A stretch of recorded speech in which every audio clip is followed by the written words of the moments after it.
it's 6 o'clock. I'm going to call this meeting to order. This meeting is being recorded by the Ways and Means Committee. If any other persons present are doing the same, you must notify the chairperson at this time. In accordance with MGL Chapter 30A, Section 20G, no person shall address a meeting of a public body without permission of the chair, and all persons shall, at the request of the chair, be silent. No person shall disrupt the proceedings of a meeting of a public body. If, after clear warning from the chair, a person continues to disrupt the proceedings, the chair may order the person to withdraw from the meeting. And if the person does not withdraw, the chair may authorize a constable or another officer to remove the person from the meeting. Roll call. Let's see. Councilor Bottomley. Here. Councilor Golod. Here. Councilor Forgy. Here. Councilor DeSorger is here. And Councilor Toronzo has alerted me that he will be here momentarily. Okay, welcome everyone. Right. Hey. Oh, here, yeah, and here is Councilor Toronzo. All right, so approval of the minutes from September 19th, 2023. I actually had a line in that. We need to put the motion on the table before discussion, so I will move the motion. So moved. Thank you, Councilor Forgy, for keeping us right on track. I hope so. That was good. So on the second page, it says it was about what the fiscal year budget estimated 60 to 61% of the city budget. I was not sure where those figures came from. I know that they had come from Desi, I think, but I didn't agree that that was a fact. I didn't really want that to be in, I mean, it was said aloud, however. Yeah, we discussed that, and I appreciate you bringing it up. I wonder what the, because we disputed the 60 to 61%. And I think it'd be helpful if the 55% is indeed accurate, and also for the 56.6% to cite those. Like, where are we finding those numbers? That would be helpful if they're accurate. So I would just add an addendum perhaps to this, that it was questioned whether or not that was factual or something like that.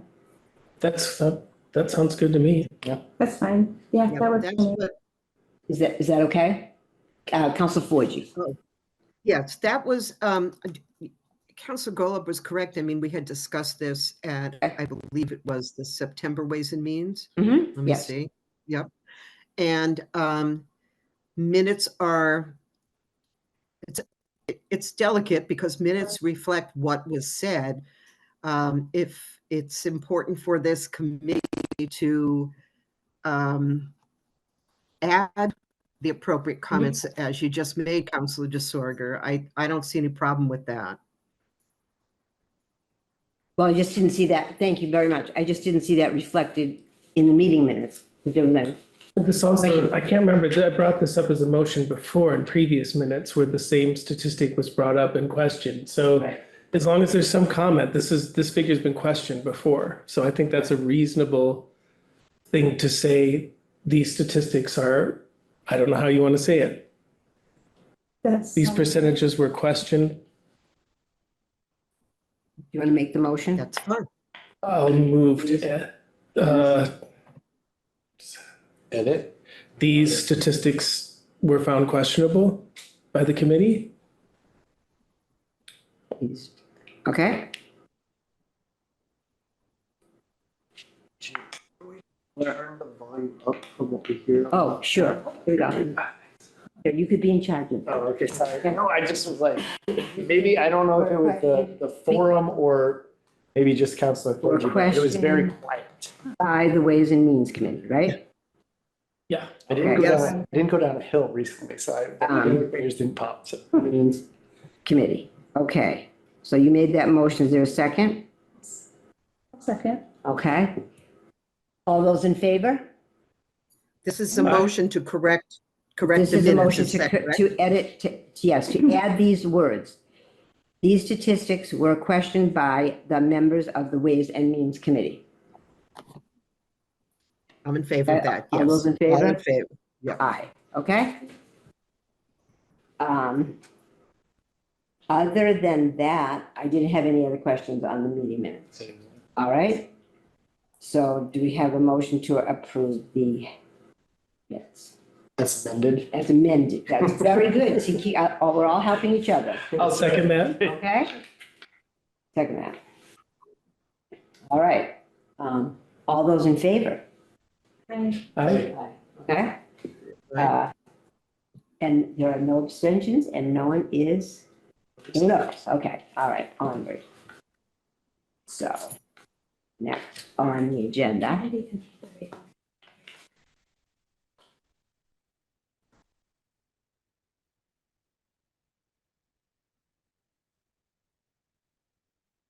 Next on the agenda, we have all of the orders. Setting where it can Okay. auto let me. Public here, we have public comment next. Is there any members of the public that have anything to say at this time? If you do, you could raise your hand and you'd be recognized. I don't know how to raise the hand from the device I'm using. I just had a question. My name is Stephanie Duclos. Go ahead. I was looking at the financial order of $15,038, I believe, in the attorney line, but I only see the backup for about a $50 invoice. And I was just wondering if there are items that were left out of the agenda that don't correspond or that do correspond to that money. And that's all I have to say. Thank you. Okay, thank you. Anyone else? Okay. Public hearings, there are none. So next motion on the floor. Would somebody like to read the next motion? Sure, I can read that. Mhm. Fiscal year, order number fiscal year 24-013. The city council, upon recommendation of Mayor Weidergardner, in order to repurpose $289,100,000 for police station upgrades, move that it be ordered that the city council approves a repurposing in the amount of $289,000 previously authorized police station upgrades to be repurposed for dispatch communications system. Majority vote required. Okay. Do we have discussion? I see that we actually have members from public safety here. Do you have something you would like to say about this?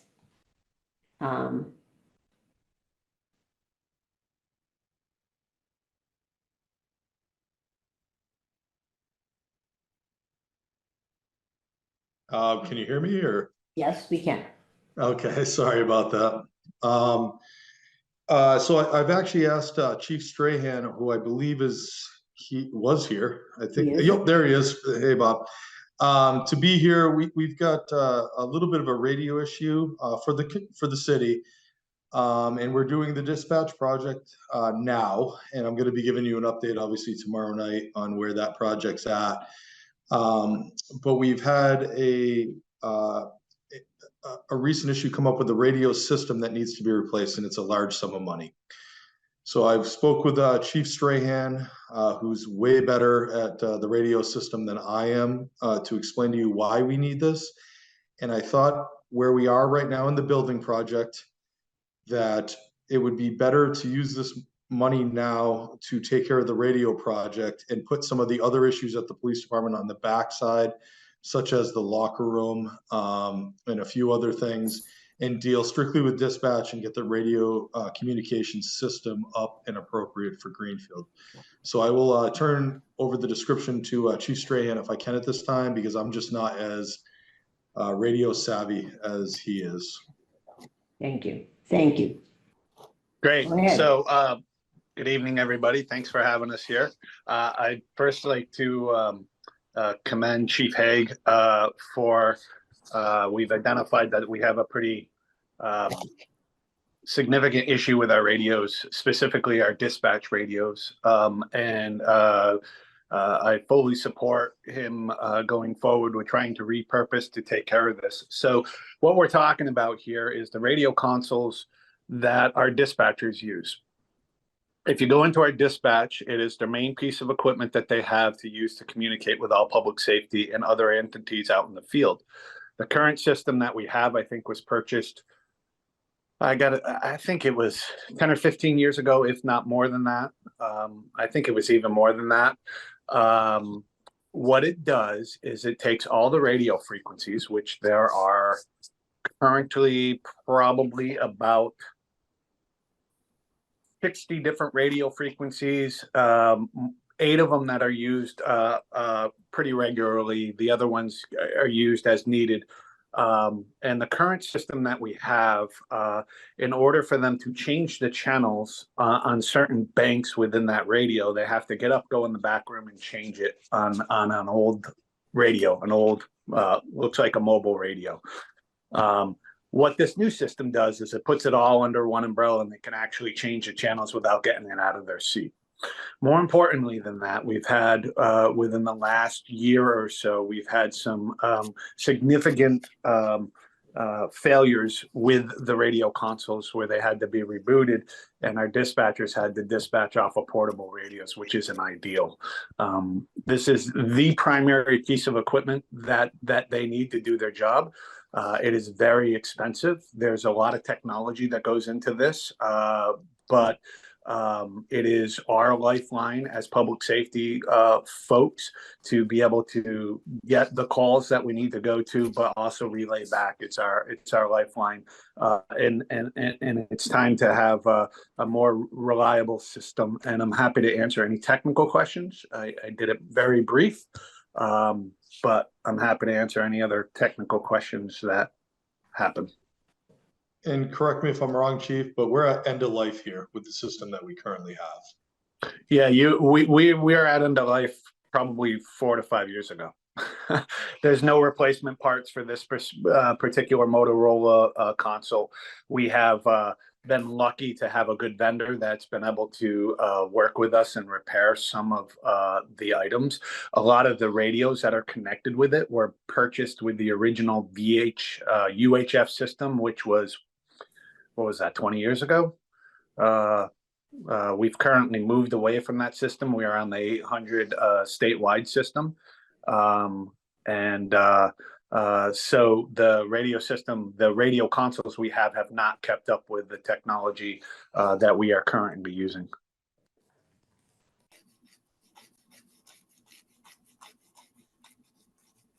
Well, one would say this is not the time for dropped call when you're calling dispatch. So if that's at the end of its life, that's a pretty important need for the city.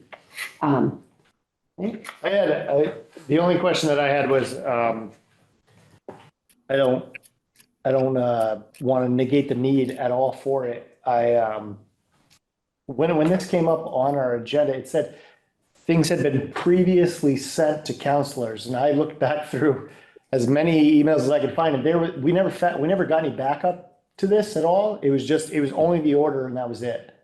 And then even with the orders from last month that were intended to be on here, it was just the order with no backup. And it's just for due diligence sake that I say this. I don't know. There's been, maybe it's mine, maybe there were things, but there's been a couple of instances that have nothing to do with this, that folks have sent emails that aren't getting disseminated properly to at least me. I mean, and I have a council email, so if it's going to city council, it should be coming trickled down to the rest of us. And for some reason, there have been ones that I've even seen the forward afterwards. So I don't know if this is a technical issue, but I didn't have in my email anywhere, any kind of backup on this. And not that it's an extreme concern of mine, other than I'm trying to not have this be a rolling down the hill kind of concern. I think we're only doing a first reading tomorrow. Is that correct?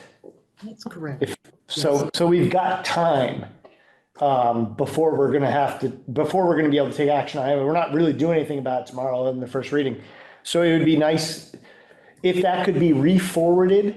I don't know. And then I could at least confirm that I've got it. I don't know if everyone else, we don't really have like a confirm button that we all got it, or any email for that matter.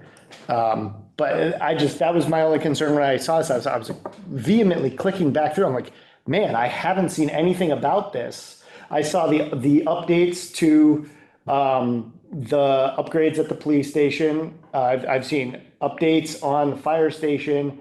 I've seen updates on a lot of things, but there was no bridge crossing on this where I was like, well, wait, if we're going to repurpose money, like what? So tonight, actually, you folks just talking tonight was the first that I've seen about what that actually meant. I mean, I could read what was written, but it was the first time that I'd seen anything that was actually kind of explaining why we would be repurposing that money. So this isn't as much against the idea of what's going on, but trying to hash out that technical issue of whatever's going on. I don't know if anybody else has had that experience, but. Go ahead. Well, I wanted to agree. I haven't seen anything. That was a question. I was wondering if there was any written. The only thing I've seen was is it AV Tech or Av Tech? We did get, it was buried in an agenda that is just a description of the equipment. But it doesn't. There's no nexus? It's on it's way back on Ways and Means and something else agenda. It was on 2 committee agendas, the first one that was sent, and it wasn't attached to any extra ways and like any of the further updated Ways and Means. But it didn't give any summary. And it was just discussed on our agenda. Right. It just was the equipment. If I'm wrong, that's all I received that I could find. Right. I found like parts that I didn't know were supposed to be seen as one unit because they came in different parcels and it didn't really coalesce. Yeah. So if I could jump in here for a little bit, as far as the procurement goes, I'll let Chief Haig handle that. But I will tell you that this is a process that we've been working on for a while, looking at replacing these radios. I believe that it became more of an immediate need based off of one of the last storms that we had, where we had the failure of our radio, and our poor dispatchers were on a portable. Now, keep this in mind. They have access to multiple channels on the radio that they can just switch over and talk to a different agency. On a portable, they don't have that. And so they did a great job, but we just can't afford to do that. I know that we've had documentation on the need for this. I'm certainly from the technology or the technical part of it. I'll be happy to give you some documentation on it. Besides the quote that was submitted from the need from the technical side of it, and the financial piece is Chief Haig, and I'll turn it back to him. So 4G2 has her hand up, which I missed. I'm sorry. Go ahead. That's okay. Thank you. I agree with what's been said at the table this evening. It didn't arrive. None of them arrived with backup paperwork that I'm aware of. If this is in preparation for, we've got these on our agenda tonight in preparation for a first reading tomorrow night, But if the Ways and Means Committee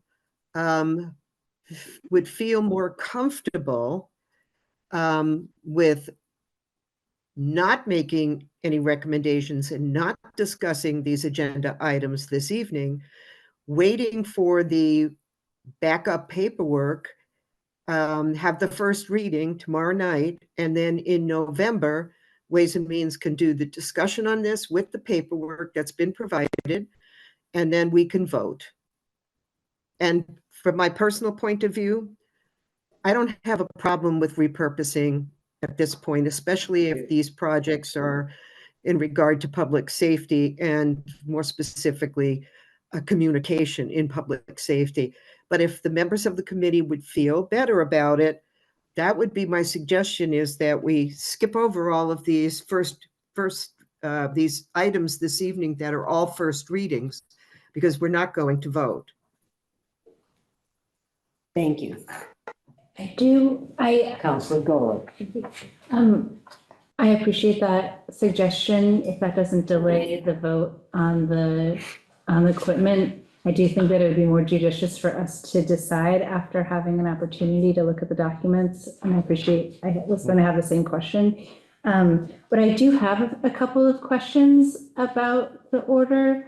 Even if we do discuss it next time, would it be okay for me to ask those questions now, or would it be better for me to ask those questions next time if we decide to discuss it then? Just given that the chiefs are here with us right now, this might be a good I opportunity. think you should ask whatever questions you have here, because we have Chief Higgs and Chief Strain and Deputy Chief Gordon here. I think this is a good time to ask. Okay. So first of all, I just want to state this seems like a no-brainer. This sounds very, very important. I want our community to be safe. So these questions, I can't imagine an answer to these questions that would make me want to vote no. They still feel like important questions to ask. My first question is, and maybe this was discussed previously at a meeting that, I mean, I've been here a year and a half, so I probably not, but maybe it was discussed at some point prior. But if the equipment has been at end of life for 4 to 5 years, why has this request not come forward yet? I mean, why are we've been talking about like the locker room for a while, which I hear there's a need for. Why has that been what's the request that's come forward and not the request for an end of life, for a dispatch communication system that's at the end of life? Yeah, Counselor, if I can, there were still parts available 4 or 5 years ago. The end of life was 4 or 5 years ago, but there were still parts available. We have collectively tried to secure grants for this and haven't been able to do that. And I won't speak for the police chief, but we're trying to replace a lot of equipment that has been pushed down the road, and we're finally catching up. And this was one of those items, at least in my opinion, from my knowledge of it, and Chief Haig may have a different opinion. This was one of those items that, we were trying to see if there was other avenues, but there was still parts available. But we're at that point right now where the parts aren't available. There is a lead time to this equipment, which kind of comes into play of the immediacy of this, which wasn't a real concern a couple years ago. We didn't start seeing long lead times in radios until about little less than 2 years ago, when we were coming out of the pandemic. And that really changes the importance of getting the equipment and getting it ordered, because just because we say we want to go ahead and purchase this equipment now, there's going to be a pretty big lead time. And I think we're all collectively holding our breath that even when we order the equipment, when it comes in, it's still going to be down the road, and keeping our system together is paramount right now. So that's one of the reasons why it became an immediate need, pretty urgent need, and really didn't, in my opinion, from what I know about the system, the last storm where the techs came in and say, we're pretty much out of parts. So you really need to think about doing something different here. So, and if I could just add on to this, in the countywide, the statewide 800 system, but that was about 2 years ago when this project kicked off, and we've been trying to kick the can down the road, hoping that we could pair up with other people. We've been paying into the county radio system for a very long time. We were told at some point that's going to go away. We were waiting on the 800 system for the state, which just basically kicked in 2 years ago. Now we have to get caught up with that. We've always tried to not spend money where we didn't have to spend money, in hopes that we get state aid or we would get local aid. And we're at the point now we don't want to keep paying for both. So the 800 system came in. We now need this radio system to continue on, and unfortunately, this is basically the best avenue we feel we can do right now to repurpose, so it's not affecting other financial needs or other financial asks going forward. We know things are going to be tight. That's why I'm asking to repurpose the money out of other projects within the dispatch scope, which is why I'm coming to you now, so that it doesn't affect other parts of this initial project. I realize the dispatch project has been slow, and we are in the process of it. I'll give you a more detailed, obviously, tomorrow. But if we can move this into that project and take away some of the money that's already allocated there, then financially, we don't have to come back and ask for that next year. So thank you. Yeah, it's also important, as the chief was mentioning, that this is the new radios as part of a statewide system. You'll remember that two years ago, we purchased the actual hardware, the portables and the mobile radios at a discounted price for the fleet. We were informed back then that the dispatch centers were going to be taken care of. So us, Montague, Shelburne Control, the 800 system, the commerce system, as it's called, ran out of funding for the dispatch centers. And so the upgrades to the dispatch centers didn't happen. And it does fall back on our community to do that. So that being said, is there no, I know there are pockets set aside with state funding for kind of things like this, or to the like of, is there not, due to the emergence of it, is there not and this would circumvent certain procurement policies as well, is there not a way to have this put in under an emergency reserve fund? If they're saying that we're switching over to a different format and that we need to essentially be in compliance, if that's what I'm understanding. They don't have, are you saying the state's not, are they stonewalling, or like, do they not have an avenue for the money to be upfront for us to then be in compliance and get our equipment up to speed with what the transition is? No, the city was always responsible for its portion of buying the hardware. Right. And as projects sometimes go at the state level, Yeah. they don't always come through as originally stated. And one of the things that was stated was the dispatch consoles we would get assistance for that. That didn't happen. And so we did look at other avenues for other funding, and it just didn't come about. Radios is one of those challenging things that you would think that would be a no-brainer for grants and things like that, but the application process and getting the awards for it has proven to be difficult over the years. Right. I guess what I ask is it seems like a lot of times in this avenue, there are like emergency procedures that can be put in place that circumvent the normal slow drag of the state to do anything. And again, if they're forcing a change in the system, I understand that they may have promised a couple of years ago they were going to do this, and now they're saying they can't.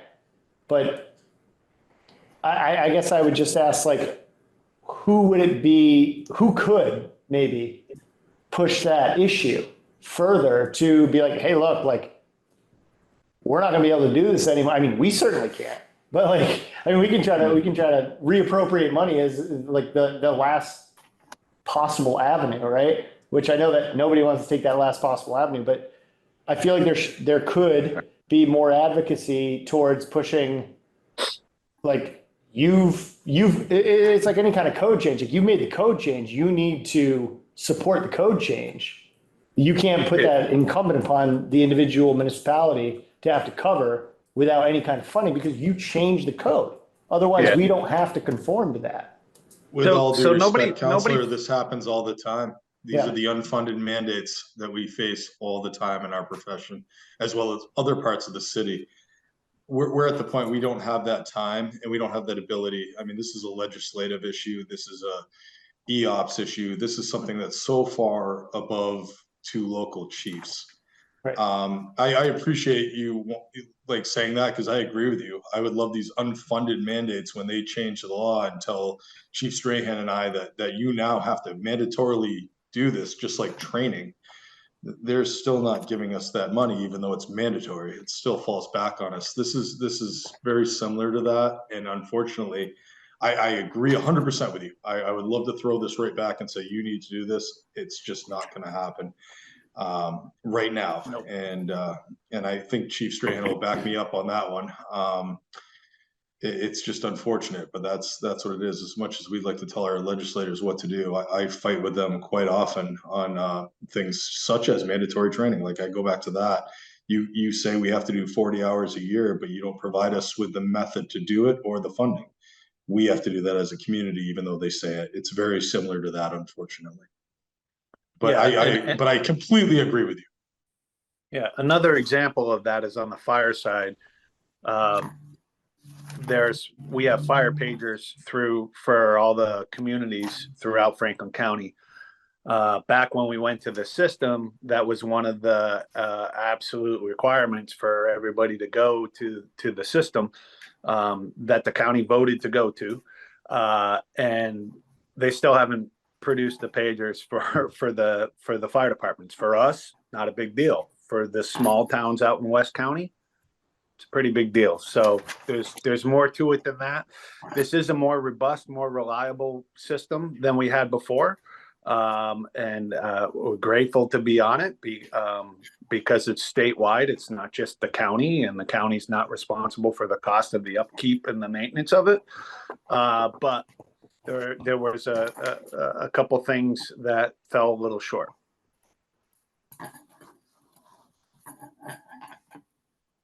Go ahead.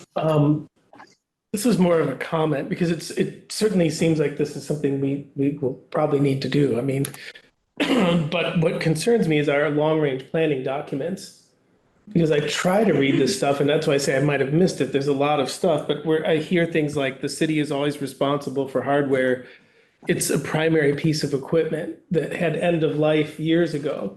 And I realize that grants may pay for it, and it sounds like we're in a pickle, but it's a lot of money. And it seems like for those of us that are following this for several years, that it should show up on long-range planning, at least as an item that we may be responsible for $300,000 item, just in terms of planning, because we're lucky that we have this money that we could repurpose, but we may not always have that.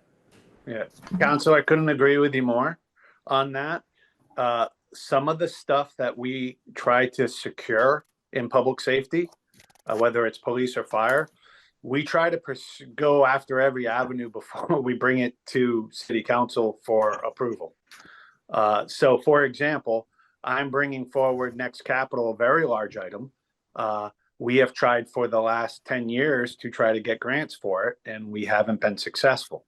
Now, that particular item has shown up on capital before, but there are items that we feel that we're going to be successful and that we're going to be able to get funds for, and the grants and money that's available changes regularly, and it just doesn't happen. But we try to secure that funding prior to even going and asking for City Council. And like I said at the beginning, I think I commend Chief Haig for being able to identify, that he has this project and he's sacrificing some things within his building to get this project done and to get it done in an expedited way.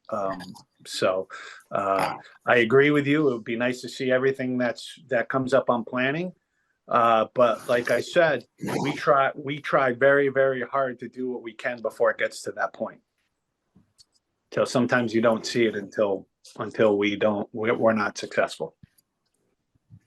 If that makes sense. Yeah, I don't know and if just a quick comment, because the reason it's important that we know it's there, even though you're trying for these grants, is that we have to make decisions on capital, big decisions on capital, and it just would be good to know if there are big expensive items lurking there.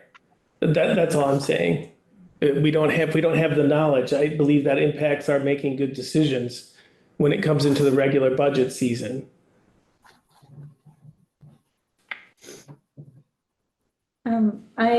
My internet's slow, so I'm trying to bring up tomorrow night's agenda to see what the topic is, but I'm gonna ask us, I apologize, I think. Council Forgy. My apologies. Council Forgy, your hand is up. Oh, that's okay. Council Golub can continue. That's fine. Sure. My question is, tomorrow night, will the discussion be about the updates on the building? Because I'm wondering if this question will be answered tomorrow or if I should ask it now. But of the remaining funds for the improvements on the police station, I'm wondering what will still happen now that 289 will likely come out of there. Like I said, we're gonna just not do the locker room. We're gonna cut out what we need to cut out to get this done. The water infiltration issue is being taken care of right now. The RFP for the dispatch center, I've been working with procurement now for a long time to have that done. That's moving forward.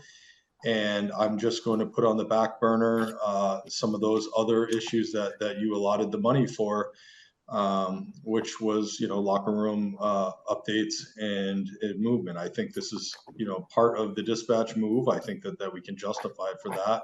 And I think it's more important. Unfortunately, I wish I could do it all, but we need the system, and I'm going to put on the back burner those other issues.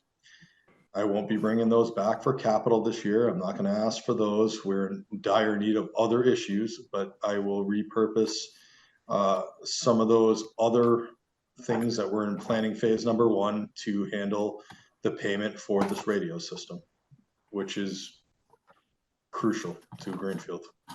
I hope that answered your question, Councilor. I did. Thank you. Thanks. So everybody's clear then on what information you need to have this discussion next month? And we're not holding anything up by doing that. Is that correct, or are we? I'm not. Okay, so you're not. Could I just get an understanding of what you What are it is- looking for the Okay. backup? What it is that I'm going to go to. I would just say when the financial order lists the reappropriation of the money, as it were, from X to Y, and it says backup was sent to councilors previously. And that's the part that I don't have and I couldn't find. And again, I don't know if that's lost in the weeds because I dug pretty deep for it, or if it just was a technical thing, because like I said, this isn't the first time where I've had constituents send me, I've sent this in and I'm like, what are you talking about? And then I see they forward it to me directly. And then I see when they originally sent it and it never made it my way. So that's why I didn't know if it was a tech issue or not. But I know that this won't hold it up. And if it were just for that reason, I wouldn't say it. I just, out of due diligence, I know we're not voting on this tomorrow. We're just doing first reading. So this is going to be a next month issue. So sometime between now and then, it would be good to see whatever backup was other than the presentation tonight. So you mean like for example, if I we would had be more capital than- expense for a I'm sorry. truck, if we had a capital expense for a truck for DPW, that they send you, this is a Ford something truck, So, whatever it is, and Right. all of the so information that's about what I that. was wondering. So there's a couple. That's generally what we The get. reason I was asking is because on the order, I had actually put the original project breakdown, so I wasn't sure if you were asking for more information on that. I also put was a proposal for the dispatch console solution, which was actually a multi-page document that had the details of what the actual console was they were Maybe trying that's to the part purchase. that didn't- You didn't get that? I don't remember because- seeing that part. Right, I remember seeing because- the breakdown of capital Right. expenses with. Yep. And all of I'll the- tell you why you didn't get it. Oh, okay. Because when we got the proposal, which I did forward to Tammy, she had written back to us and noticed that in the proposal that had come from Motorola, it said that it was proprietary and that it was not to be, it was for evaluation purposes only for the quote, but it had trade secrets and proprietary information in it. So it wasn't to be distributed to the public. So I'd asked Tammy to give it to you in confidential mode, like she had been doing with other documents. So maybe it's the confidential mode that Okay, that isn't makes sense, because working. I did get a forwarded email that said, this is a confidential email, click on this link to do it, and I clicked it, and it goes, you're not authorized. Yeah, so that's, So so there you that could go. be why you didn't see Okay. it. Everyone should have gotten it. I did That makes send sense. it, but I think because we had been alerted, basically by the document itself, that it was confidential, I felt we should at least maybe not just put it out into Okay. the public. That makes sense then. So I apologize that you. That's, again, that's what I was worried about, was it could be a potential just Okay, technical. so that needs to happen, I guess. Okay, And we I'll need to try- try that all again. I'll for try everyone. I'll let Tammy know that, there's been some, not everyone's received it and we'll. That's okay. Do a better Yeah, I job. clicked on it, it was just like you were not Councilor authorized. Councilor Borges? Thank you. So I'd like to kind of wrap this up and basically make a motion that with the the committee approve that the list of these items that will be in first reading will be discussed in full with backup detail at our November meeting. Leader? First and a second, okay? Does that include? Are you in favor? Yes, how many are in favor of In that? favor. Are we including everything, Councilor Forgy? All Yeah, for- okay, all okay, for- all in favor? All right, okay, Yes. all right. All in favor? Is everybody in favor of doing that? All right, fine. Okay, Thank you. all right. So, onward. Thank you very much. Thank you all for coming and answering all those questions. Thanks for opening up on that. Next. Does that include, are we taking the whole packet then? All the first reading ones were I think it was the first portion, right? Next would be the auditors. Okay, thank you. All right, so now we have our auditors here. Thank you very much for coming tonight and for waiting as we waited through that lengthy discussion. So would you like to start with we all got a copy of the audit, and I do believe Director Schindler has offered to share hers on the screen for us, but would you like to give a little overview of the audit, whichever one of you would like to speak first? And thanks for having us tonight. We appreciate the opportunity to present the results to you. Kevin, do you want to introduce yourself real quick before I get started? Hi, everybody. My name's Kevin Sullivan.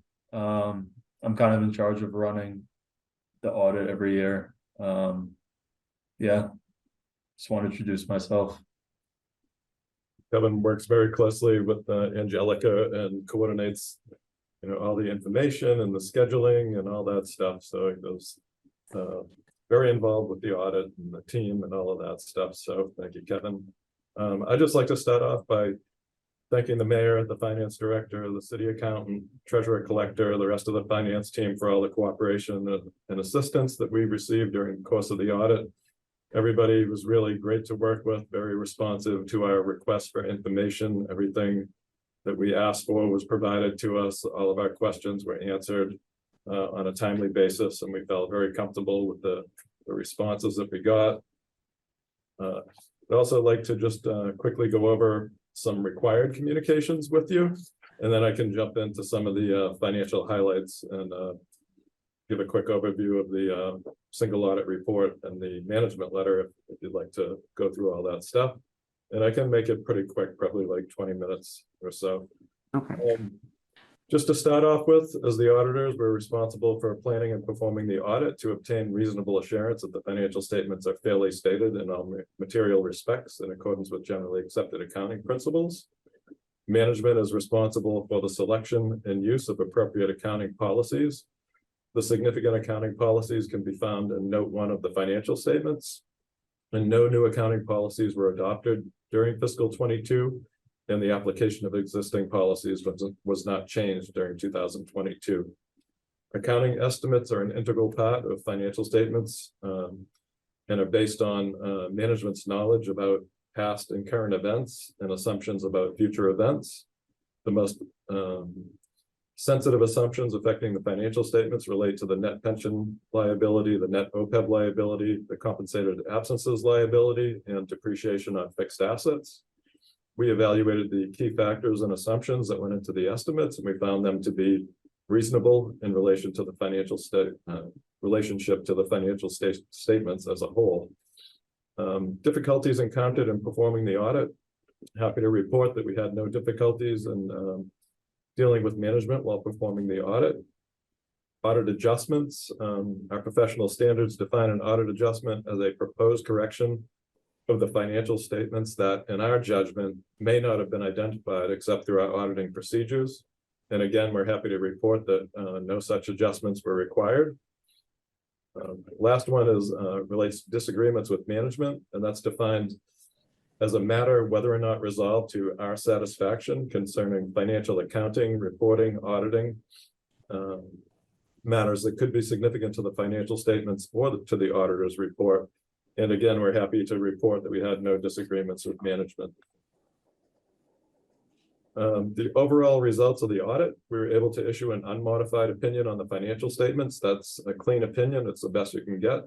It means that your financial statements are fairly stated in all material respects in accordance with generally accepted accounting principles. Reporting deadlines were met. The information that we received was accurate. We received timely responses to our inquiries, and we didn't identify any deficiencies or material weaknesses in internal controls. Financial highlights, you're able to maintain your AA- credit rating, which you've had since 2014. Your general fund balance totaled $9.5 million. That can be seen on page 18 of the financial statements. So if you want to see that, I don't know if you want us to put the report up on the screen. And I can share that. I have that available, Frank, if you want me to share it. Yeah, would we be able to flip the pages or? Yeah, I can help you with that, I think. Do you want to start, where do you want to go with the financial statements or something else? Yeah, the financials, if you could go to page 18, that's where the general fund balance numbers can be seen. Okay. Whoops. Page 18.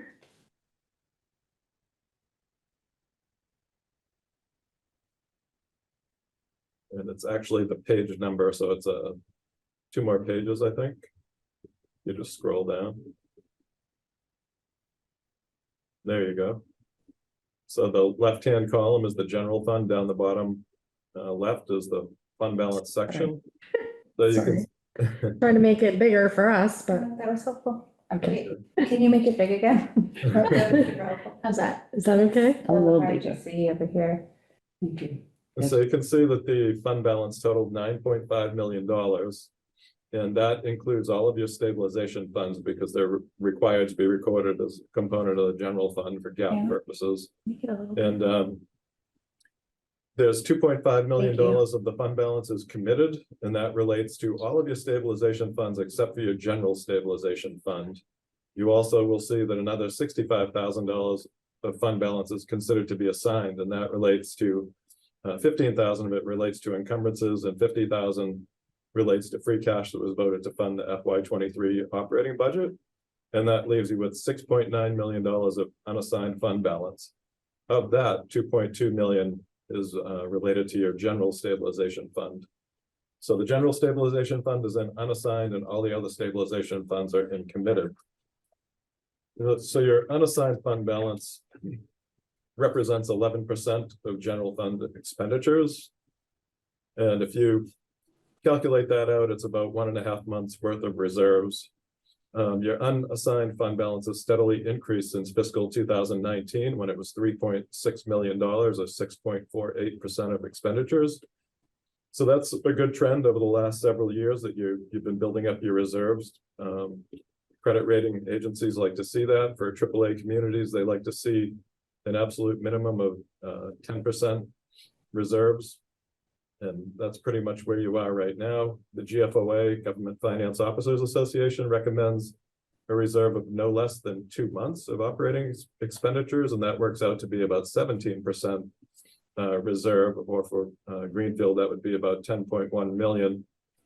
And the reserves are an important factor in your credit rating, and it will have a direct impact on your borrowing rates. So obviously a better credit rating is going to help you with your borrowing. The reserves also help you to weather extraordinary and unforeseen events that might occur, and also help you to maintain fiscal stability. Some of our AAA clients, we see them up, close to 20%, and there's some that are actually even over 20%. And it's just one of the factors that the credit rating agencies look at, but it is one of the more important factors to have those reserves. Next, if you want to go to page 67, I was just going to talk about the budgetary results. Maybe like 69. Yeah. Seems to be about 2. So that was it. Yep, right there. Yep. So you can see here that. Can you make that bigger, Diana, please? Thank you. The third column in from the right is the actual. And at the bottom of the actual column, you can see the net change in fund balance, and you had a net increase of 1.7 million. And the reason for that is that your revenues, which you can see up top in the right-hand column, variance to final budget, came in $2.5 million over budget. And your real estate and personal property were over by about 521,000. And you've got a very strong collection rate at about 99.9% of the commitment. And then your penalties and interest came in over budget by $1.2 million. That's mainly due to tax liens and foreclosures, which are unbudgeted. And then charges for services came in at 587 over budget, and that was mainly due to the pay-as-you-throw trash bag program. Your expenditures, you can see, also came in about 1.5 million under budget. And the biggest unders were in general government, public works, and employee benefits. All those increases were offset by the use of $2.1 million of free cash to fund appropriations. 1.7 of that free cash was transferred to the Capital Stabilization Fund, and another 400,000 was used for retro pay and other purposes. Next, I'd like to talk about the enterprise funds, and you don't have to change the page for this because I'm going to talk about enterprise funds on a budgetary basis, which is how you maintain your books and records. Your water fund balance totaled $1.5 million. That was an increase of 179,000 from the prior year. Your sewer fund balance totaled 1.1 million. That was an increase of 190,000 from the prior year. And the GSET enterprise fund totaled 42,000. That was an increase of 352,000 from the prior year. And the main reason for that increase is that there was a $310,000 transfer from the general fund that was raised to fund a prior year deficit in the GSET fund. Next, if you want to go to page 73, I was going to talk about the net pension liability.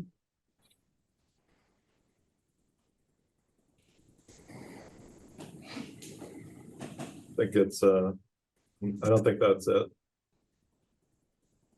What's that, 69, we're going 73, please.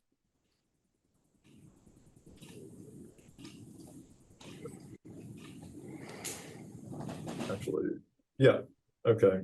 So the city's share of the net pension liability is $33.5 million. That's a decrease of $10.5 million from the prior year. The decrease is mainly due to investment income that was $16.7 million of investment income that was earned by the pension trust. So it was a very good year for investments in 22, 23, not looking so good.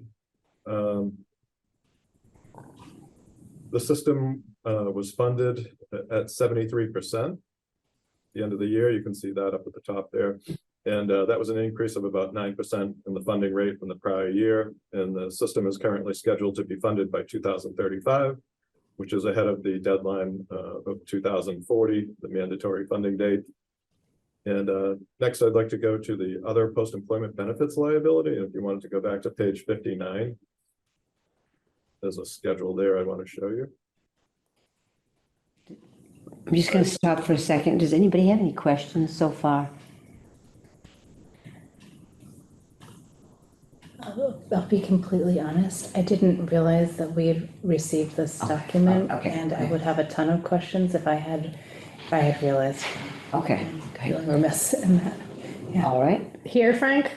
Yeah, just scroll down a little bit more so we can see that chart. And so you can see here the planned fiduciary net position of the trust totaled $1.8 million. You added another $200,000 to the trust in fiscal 22. The net OPEB liability was $93.9 million. And that was a $20.8 million decrease from the prior year. The decrease is mainly due to changes in assumptions, and you can see that $20 million decrease in the first column there. And the main driver of that was the discount rate increase from 2.16% up to 3.54%. And if you scroll, and so that we can see a little bit further down the page, there's something right here called a sensitivity analysis. And this shows you what the impact of a 1% change in the discount rate is on the liability. And so you can see if the discount rate goes down 1%, the liability goes up pretty significantly. If the discount rate goes up 1%, the liability comes down by almost like $13 million. So your discount rate went up by over 1.5%, and that's essentially where the majority of that $20 million decrease came from.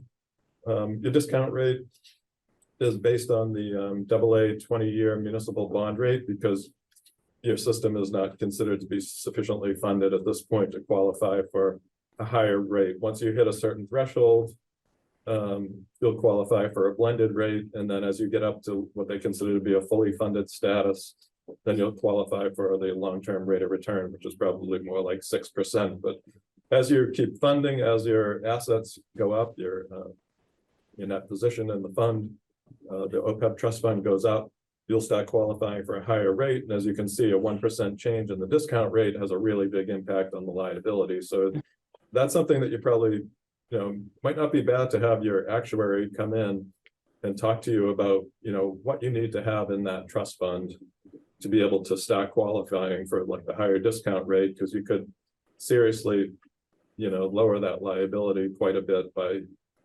accumulating some more funds in there. So if you have a target and you know what you're shooting for, that could help with planning. And what's in there right now? Well, our liability is what he just said. It's a 93 million, but at the end of June, at June 30th. Right, and you've got 1.8 million of assets. So you can see the chart at the top of the page there. The first column is the calculation of the liability. So you're going from, how did the liability change from 2021 to 2022? And those are all the things that change the liability in that first column. Then the second column is, where were your assets at the beginning of the year? And then what happened to change your assets during the year? You actually had a net investment loss on the OPEB trust fund of $149,000. So you put in 200, but you only had a net change of 50, which got you up to the $1.8 million.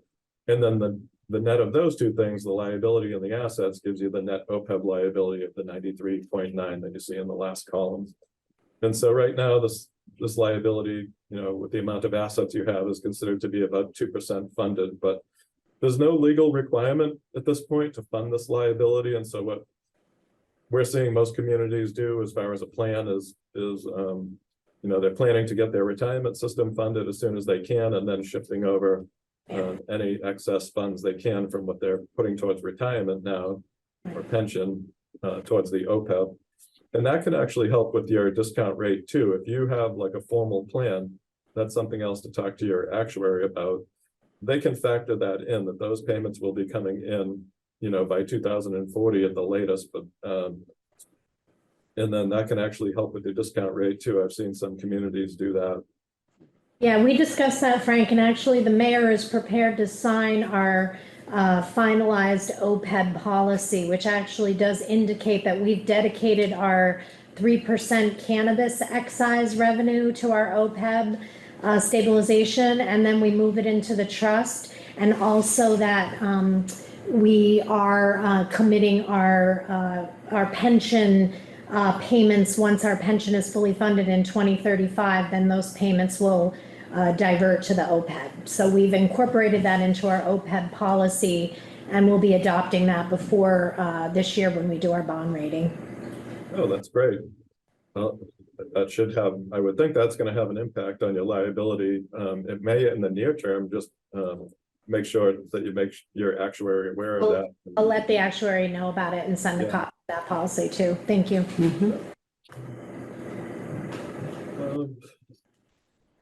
And then long-term debt, your governmental debt totaled $44.7 million. You issued $12 million of new long-term debt in 22.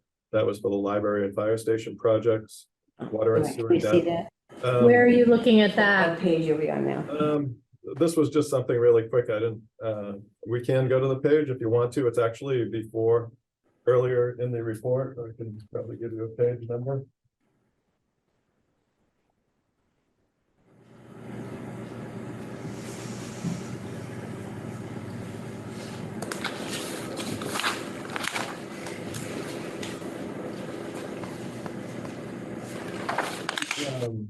Actually,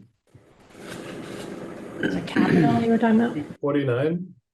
29, whoops, just lost it entirely.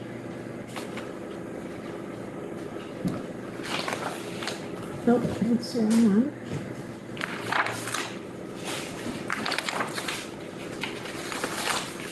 I'm sorry, what page, Frank? 49. 29. 49. 49. Sorry, am I muffled? Oh, what is happening?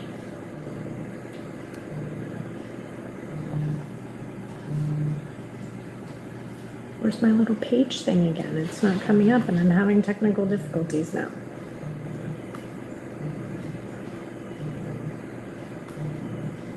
All right, just tell us. I can't find the page. I mean, these are actually the last couple of things I was going to mention about the financials. So water and sewer debt totaled 11.2 million.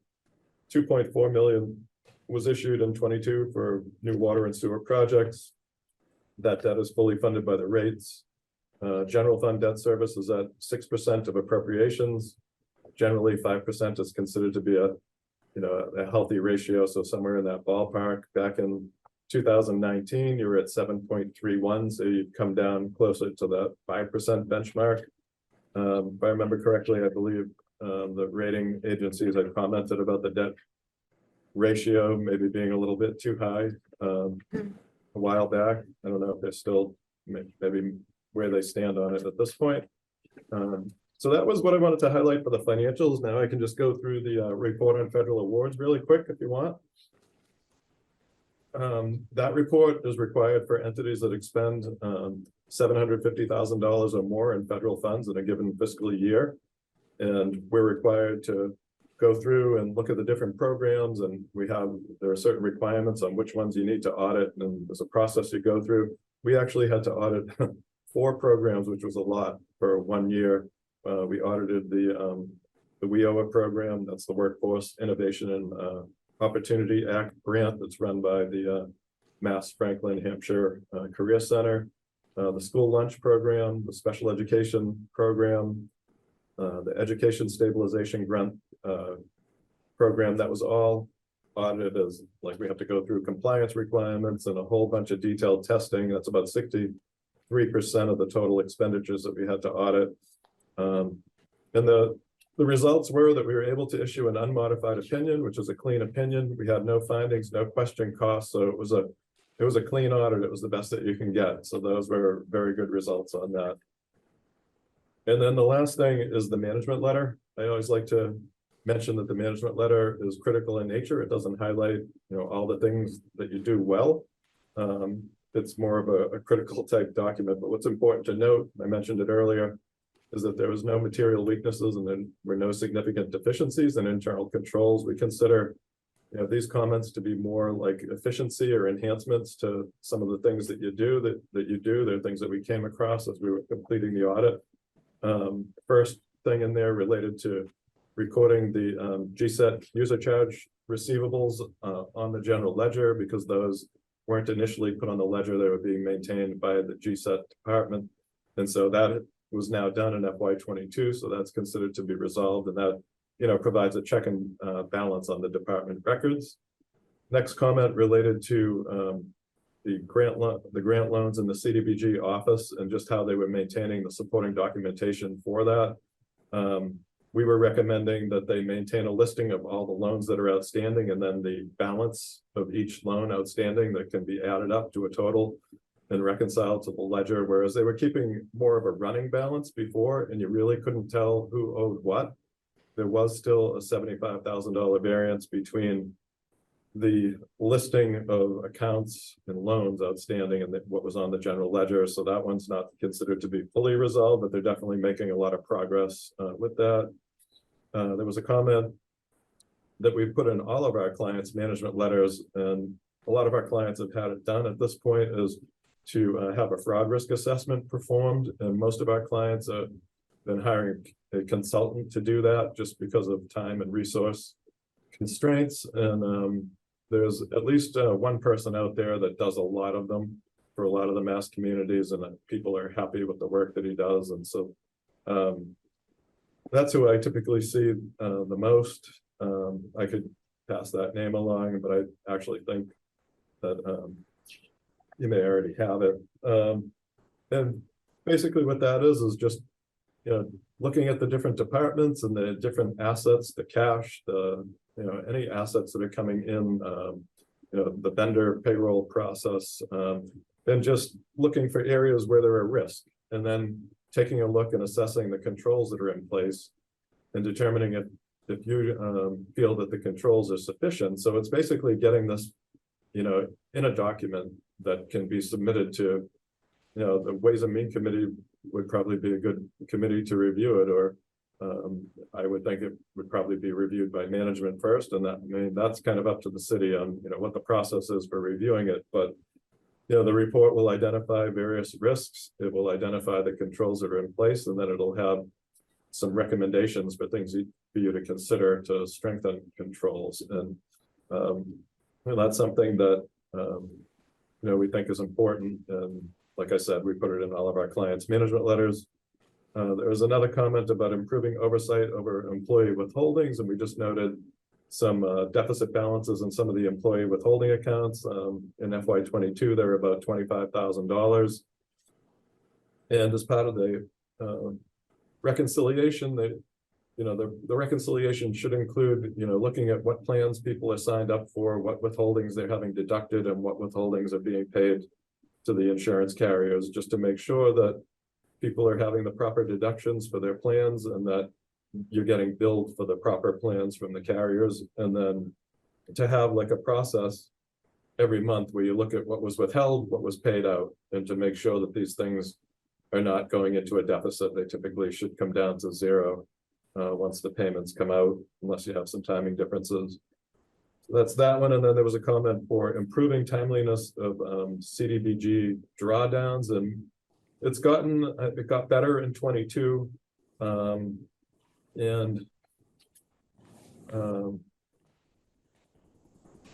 believe Diana was saying that she thinks that there's that they can only request the drawdowns quarterly. So I guess that's what the department is saying, that there's some guidance from the state community development office. And so I just said, you know, if we could get a copy of whatever, you know, information they have that is saying that you can only do it as frequently as quarterly, then we'll take this comment out. But we were just, you know, there were some pretty big deficits, like at different times during the year before like the drawdowns would come in. And so from a cash flow standpoint, you know, that can affect your interest earnings. And also if they're not funded by, you know, September 30th, they can affect your free cash calculation too. If you had a deficit and the payments didn't come in within a reasonable amount of time by September 30th, that would be a reduction on your free cash. So anyway, it's gotten better.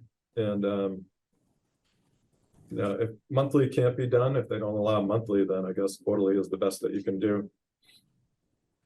And the last comment related to framework for assessing and improving cyber security. So we're continuing to see cyber attacks within cities, towns, schools, districts. It's, you know, they're a target. And we've put this comment in all of our clients' management letters too, and a lot of them have had these done now, and basically had like an outside party come in and assess their systems. And you know, they sometimes find a lot of things that, you know, they look at, you know, the laptops and make sure that they're up to date and all the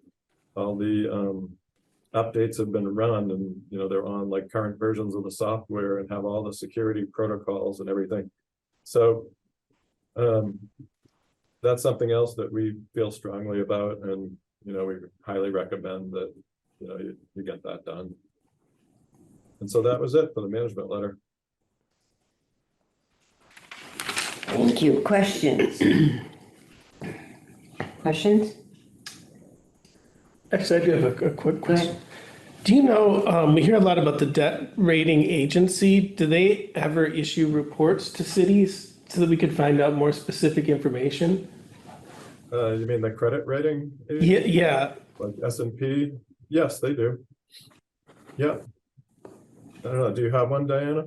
Yeah, yes, we get them, we get them. I thought they're in there shared, but I'll look and see. Okay. But yeah, we do get them. We get a rating. It's like a couple pages, like a rating report. Oh, okay. Yes. If you think of it, I actually wouldn't mind getting the most current one. I haven't Okay, got- I'll send that to you. All right, thank you. Go ahead, go. Okay. My question is, can I get one of these in print? Because I need to. Yes. Yeah. I'm happy to give you mine at the end of tonight, as a matter of fact. I have a question about the checks and balances that you'd be suggesting. And I guess this would be for Director Schindler too. What do we use for the checks and balances for CDBG and for GSET? Who's doing what part, and who's being the checker? You know, the checks and balances. Who's? I could take that. Okay, you can. Okay, very good. That was teamwork. Thanks, Frank. Go ahead. I didn't know who to put on the spot, actually. But we've had that come up before, and I just have a question about how it's done. And I'm actually going to be a little bit more specific, because we had a financial order that came through for a CDBG fund transfer it was for GSET that they didn't end up using. And I didn't know that they'd even gotten one, that CDBG money had gone their way. And I'm on Ways and Means and have been on Ways and Means for 4 years. So I just was curious to know, because we get financial orders, we've had financial orders to transfer money to that, just using that one as an example, to transfer $100,000 because that was needed. And then we got a financial order to rescind I believe it was to rescind a CDBG borrowing, and I thought, well, I didn't even know that had gone there, or that any money had been sent there, which indicated to me that, you know, you're the experts, but it indicated to me that there was a little piece that was missing if I didn't know about it. I guess I would say that you can have checks and balances for all kinds of things. The one that I was talking about was related to the GSET receivables. So any receivables that they have for the users of, you know, the internet and the cable services that they offer. And so what they were doing was they were keeping track of those in their own software, and they were doing a very good job of it. There were no issues with what they were doing. The issue was that the receivable was not being recorded on the city's general ledger. So the check and balance that was not there was for the city to be able to record that same activity on the ledger, maintain a balance on the city's ledger, maybe not at the same level of detail as at GSET, but maybe at more of a summary level, and then reconcile the balance that they're maintaining to the department records, just like you do with the collector for the, the real estate, the personal property, all that stuff is maintained, by the collector, but the balances are also on the general ledger. And so that is a check and balance where the city accountant is providing a check and balance on those departmental records. Now, for the specific thing you're talking about, you could try to put a check and balance in place that would help to prevent that. I'm not sure what it would be specifically. I mean, something I'm not close enough to, I think, what happened to really be able to recommend a check and balance for you, but I'm sure you could put some kind of a check and balance in place if that's like something that happens, frequently. Does that help?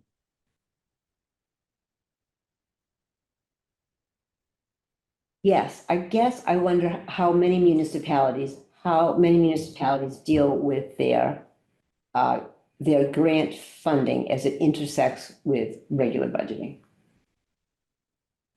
Is that too big, broad of a question? I'm not completely sure what you're asking. Okay. You could be more specific. Well, I just used that one specific example because we were asked, I have been asked, and we always voted for appropriating, it was capital expenditure for this entity. There was work to be done there, and it made a lot of sense. But at the same time, I don't think any of us on Ways and Means were aware that CDBG funding was going at the same time. So to that entity at the same time. So how would we, as Ways and Means members, institute a check and balances on that? Is that within our purview? And who am I supposed to be asking that of, actually? You know what I'm saying? Mhm. If anybody knows, please. Maybe if you could get a list of approved projects, all approved projects for the city. Okay. I don't think it's like a real clear-cut answer that I could. Okay, very good. Thank you. And have most cities begun their cybersecurity plans? I would say that the majority of our clients have had these assessments done. Mm-hmm. Yep. And so that is not something that we should ask of you, is it? We should not ask out of you, we should be asking. Yeah, so we did in terms of the management report and the letter. So we did meet with the gentleman that Frank was referring to Okay. that does not the cybersecurity, but the fraud risk assessment. Okay, There's an outsourced accounting firm, Kinshirf, that does that across the Commonwealth. So we got a quote for that. So we Okay. we have a quote. So we'd like to put that in a budget at some point and do it. okay, We don't have it budgeted. It's going to be about 15 or 16,000. Okay. So, all right. and then the cybersecurity, I have talked to Fernando about starting with doing basically what a lot of cities and towns do is they will contract with an outsourced vendor to start doing like what they call penetration testing, which is where they try to penetrate our cybersecurity, if you will, and that's kind of and then they come up with a report that shows all of the weak areas. Okay. So again, it's just a cost issue. So if we want to put that in a budget and do that, in FY25, we should, but that's the plan sort of, so we want to do both of those things in the coming years. All right. Is that in addition to the 24? Because if I remember right, there was a relatively significant increase for the purposes of cybersecurity. Were there not into that department? We had I don't know if there was a significant increase in IT this year, but there was an increase. I think there was a network server that needed to be acquired, but that was going out of, end of life kind of thing. And we did have an increase in communications. We had for our Crocker communications, because we talked about we are evaluating our whole phone system. That's also in the works right now. I might be mixing. But I don't know that we've specifically put in money for cybersecurity. I just remembered that from the last management letter, and I certainly would not know how to be in charge of cybersecurity, but it's very important. Yeah. So I thought we should make sure that we were on the right page with that, so thank you. Anybody else have any more questions?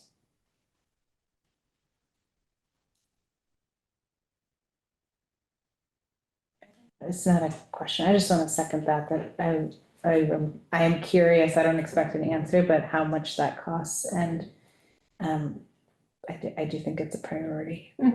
The cost of not having that could be so great. So. Okay, well, thank you. Thank you very much for that wonderful report. Anybody else have any more questions? I'll leave that at that. Thank you, guys. Thank you, Kevin. Thank you, Frank. Well, it's our pleasure. Thanks for Thank having you us. so much for coming. Thank It's you. great working with you guys. We really enjoy it. Thank you. Yeah, we appreciate working with you. That's something when you say you enjoy working with your auditors, right? Yeah. That might have been a little too much. Thank you. That was great, thank you. All righty, Thank you. so I wasn't quite sure which we should be asking of him or of you, so, but they were very good. They had nothing but good things to say. So onward, where are we next?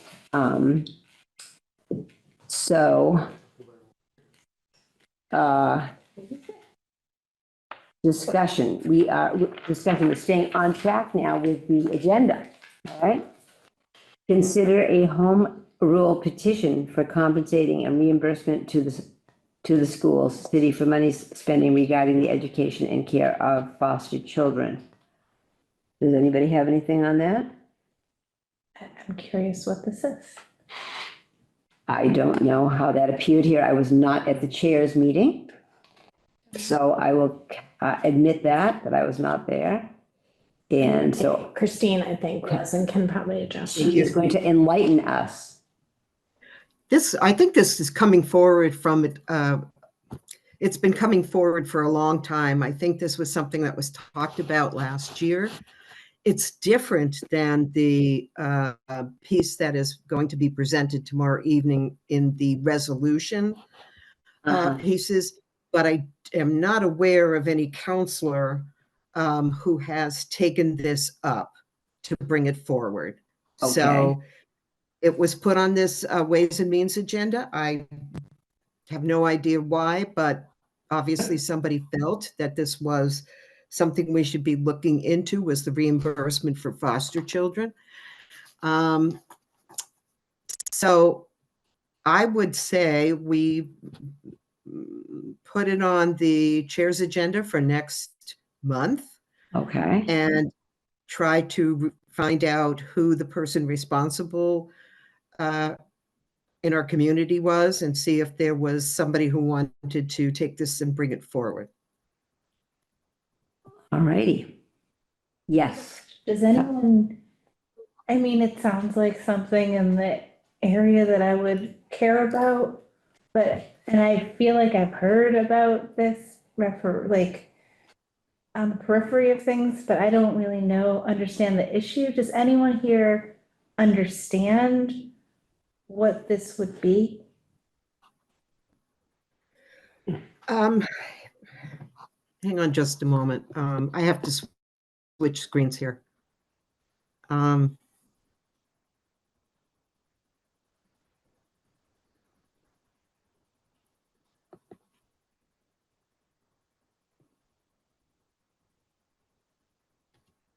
Okay, well, you got me. It's talking about a home rule petition.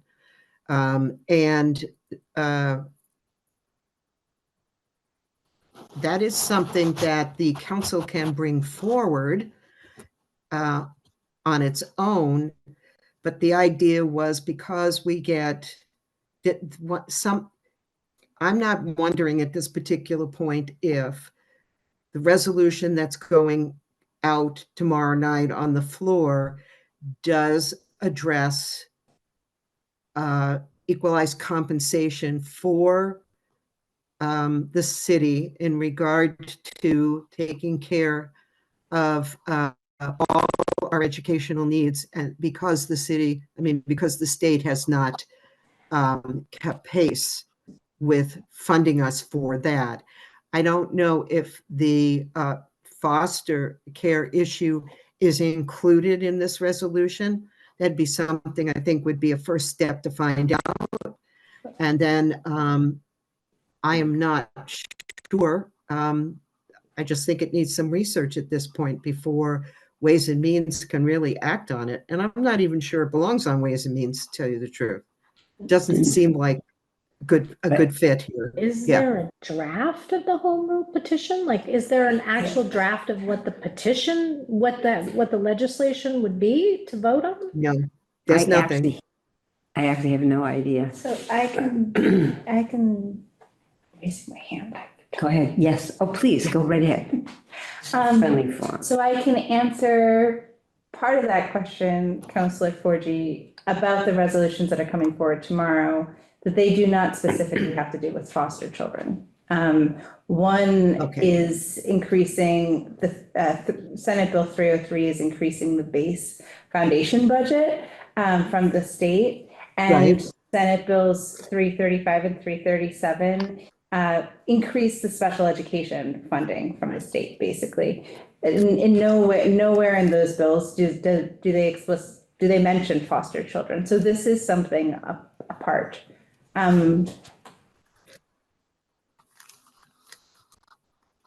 So first, I want to thank you, Councilor Gola, because I know you were very involved in drafting the legislation that CRC dealt with last evening. And second, I'm just going to suggest that we put this on hold, bring it out to chairs, and explain what the issues are that we have, and we've lost sight of who's supposed to do what, and see how we should direct, how we should work on this for a solution. That would be what I would suggest. In the meantime, I can commit to reaching out to folks on the school committee, and maybe this is something that they have information about. And I can ask Jesus as well. He might know. He hasn't mentioned this to me, but right. I can commit to asking those questions adjacent to the sending back to committee chairs. Good. Okay. So are we all set with that? Yep. Yes. All right. Next, we were not quite finished last month. I think we had gone through the general fund expenditure receipts pretty much, general fund expenditures, as I recall, for 2023. But I actually wanted to, I wonder if you could send me the receipts again. And when was our free cash certified? I just found that yesterday. Just yesterday, I think. or the Yeah, day 2 before. million. Yeah, 2.8. 2.8. I saw that yesterday on DLS. Yeah. Yeah, 2.8 million. Well, last year, yes, that's good. about what it usually is. Yeah. Last year was unusually high. It was 4, Correct. but 2.8 was great. But could we look at that? Could you send us, can you send me, or to the rest of us, because I can't find it right now, it was the local receipts that we were looking at. That was the last thing. Yeah. I wanted to June finish it. 30th? Yep. Yes. Yes. Yep. Or did somebody have I that? sent you for the. You had last sent it meeting. to us. I sent you a packet. I know that. I know, I'll resend. And it's not in the drive right now. I can't, it is not there. We were just looking at that together. And this is.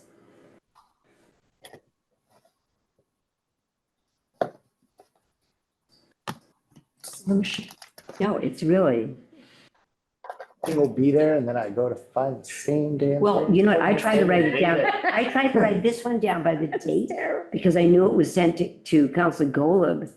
We had the 3/4, we had 3/4 of the way through, and then we got the beginning of 2024, and I found it through that way, but it was, nobody has that. I have a lot of papers that after last meeting, I didn't put in the right order. And I would You love- know why, I thought it was an important thing just to look at where we were having such a big discussion about it while we were doing the budget. Yes. So I think that the wrap-up part is actually very important, although I know everybody's tired, but if that is not if that is not easily accessible to send now, or if anybody else can pull it up and send it to me.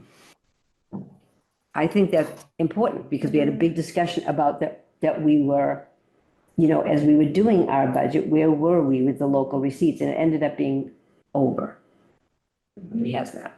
Okay. Yeah, I'm trying to see if I can pull up the packet I'd sent before. Mhm. Let's see, council. Revenues. Wait a minute, I have it. This is it.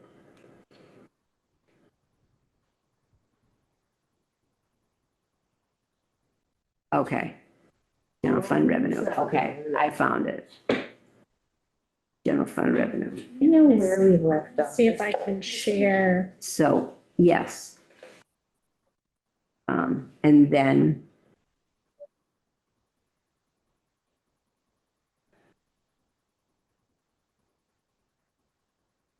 This? Yes.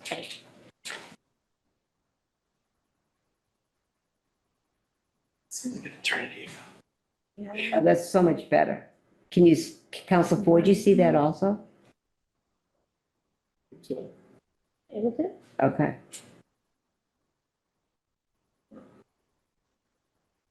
So remember how much time we spent looking to see where we were on our local receipts? We ended up being.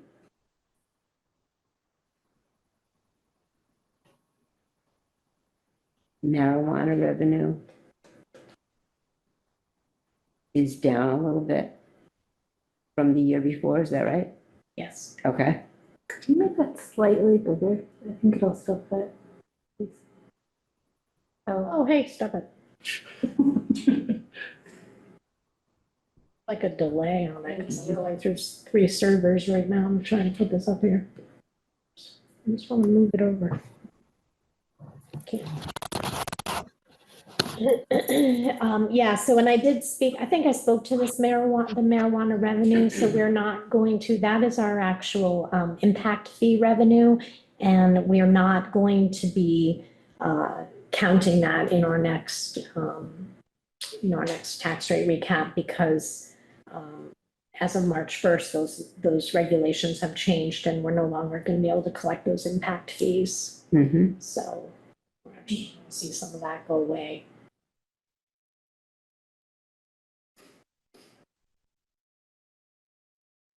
Like that impact fees. What are I love language impact like that, fees? impact fees, yeah. Well, now basically, unless we can account for them, like literally like dollar for dollar, we can't collect them. Which, you know, you had to think that was coming at some point. It's like euphemistic language. For what? What is it? Well, I don't know what the new law is. There was for sales of marijuana originally, the original law. For retail. For right. retail. Was that each local community could charge a certain amount, certain percentage over. Correct. Is that what you're calling for the impact? Correct, yes. Okay, yes, The I impact remember fees, that. yes, We were reading the law. Generally, as we were most of writing the regulations. municipalities charge like 3% for Yes. local impact fee as well, yeah. Mhm. Yeah.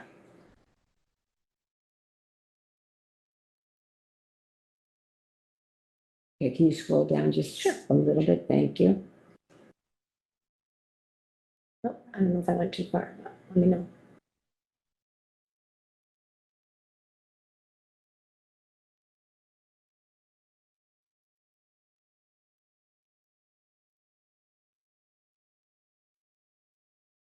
Any questions on any of What this? is tax real estate revenue? What is that? What's that? Tax real estate revenue? That's our real Oh, estate, got it. that's real estate tax revenue. Yes, that makes sense. Mhm.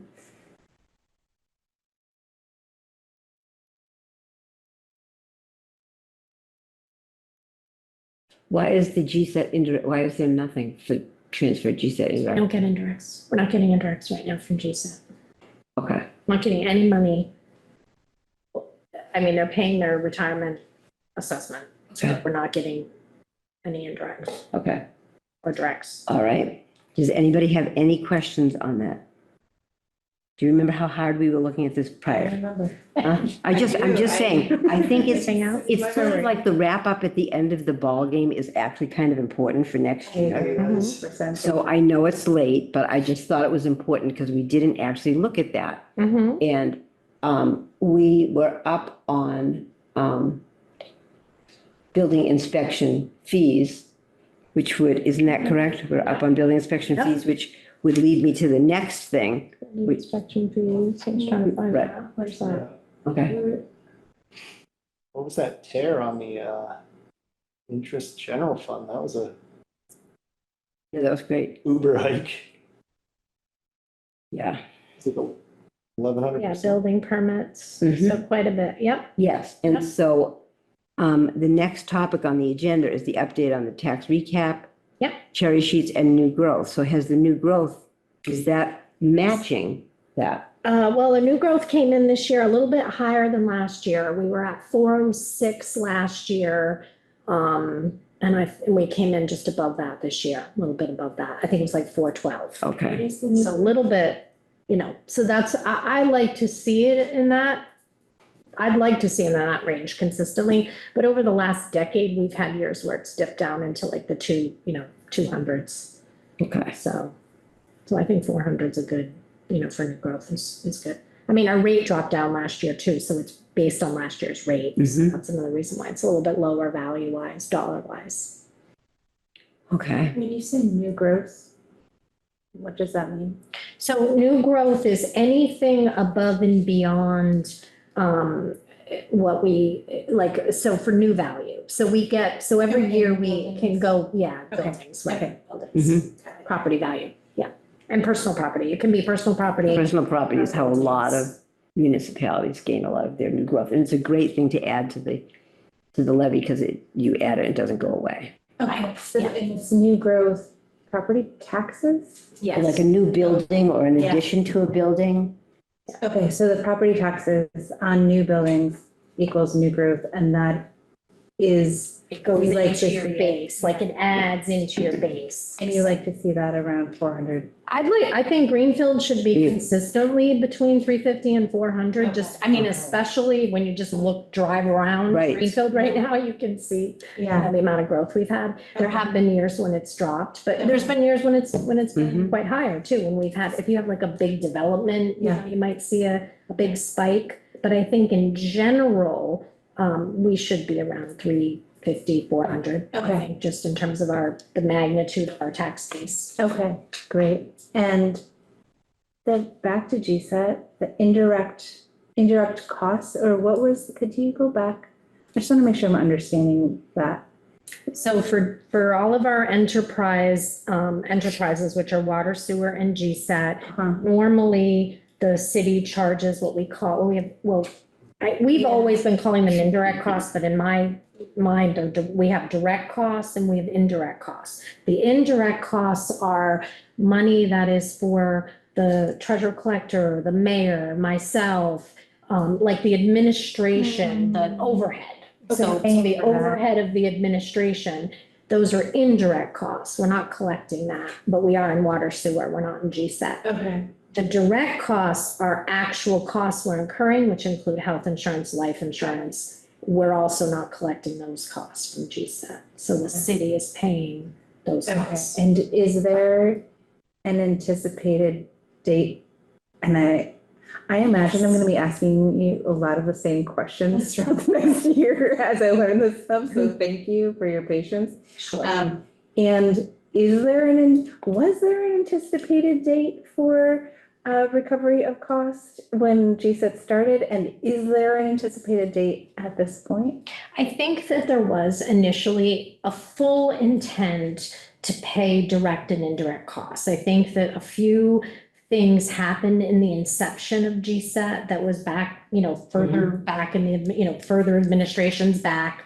When it first started, there was a lot of some stumbles and fits and starts where things didn't get going as quickly, and we borrowed money and we ended up having some debt where, we didn't get out as quickly as we wanted to with the build. So now we're catching up on that.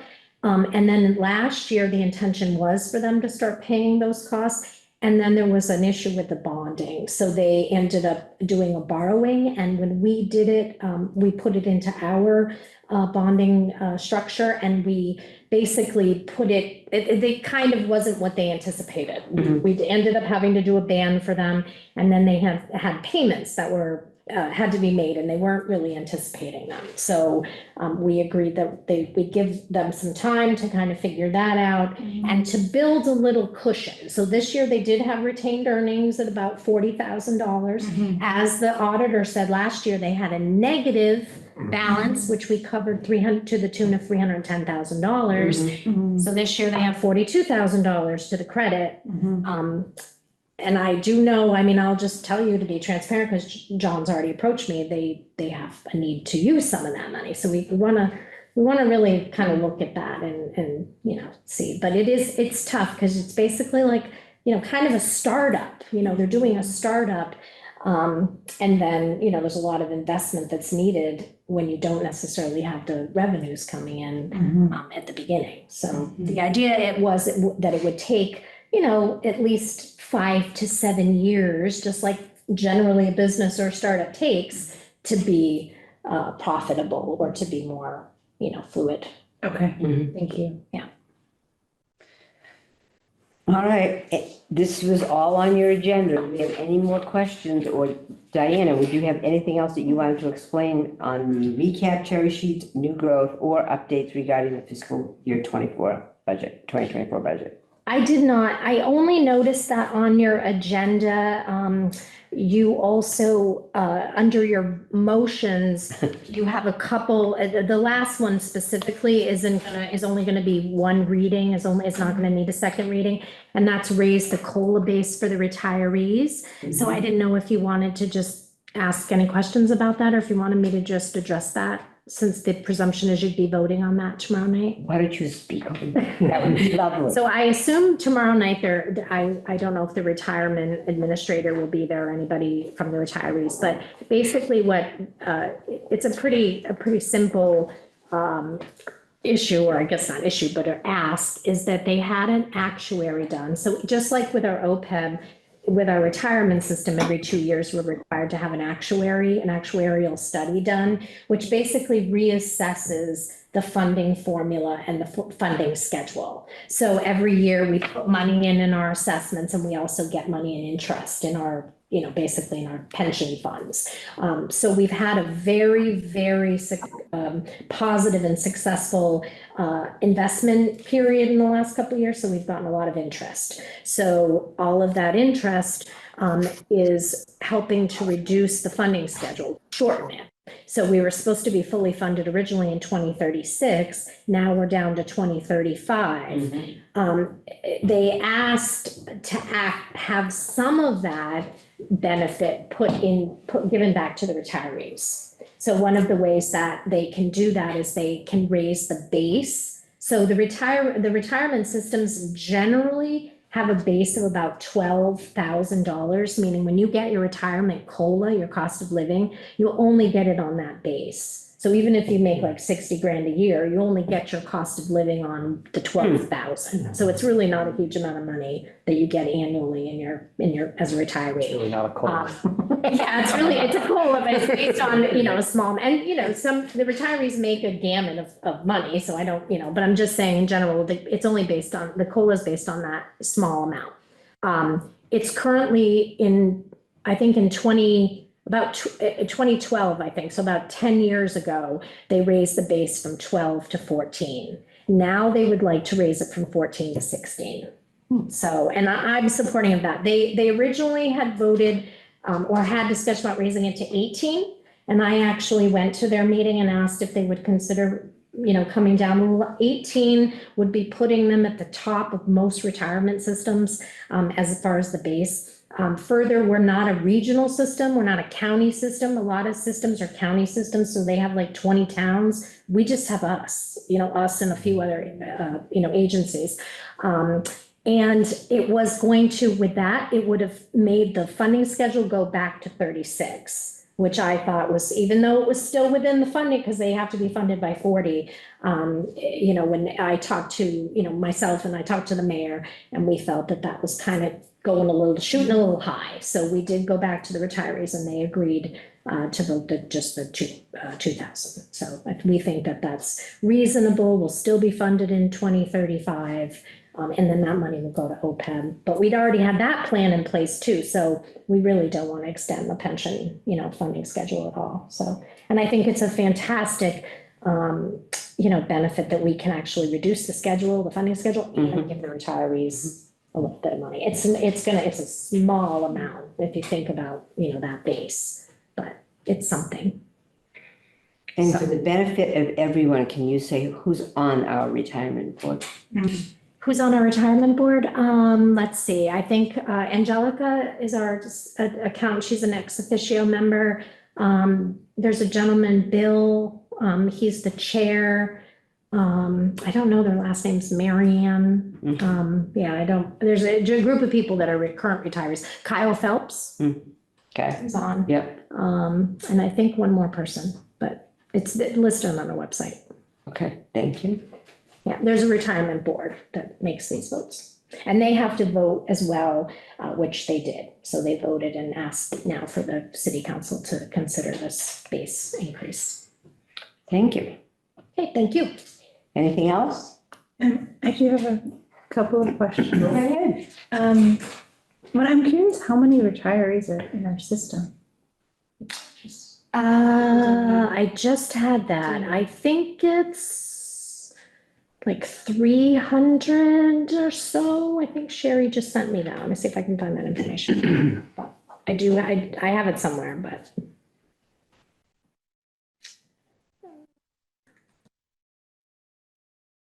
She told me that.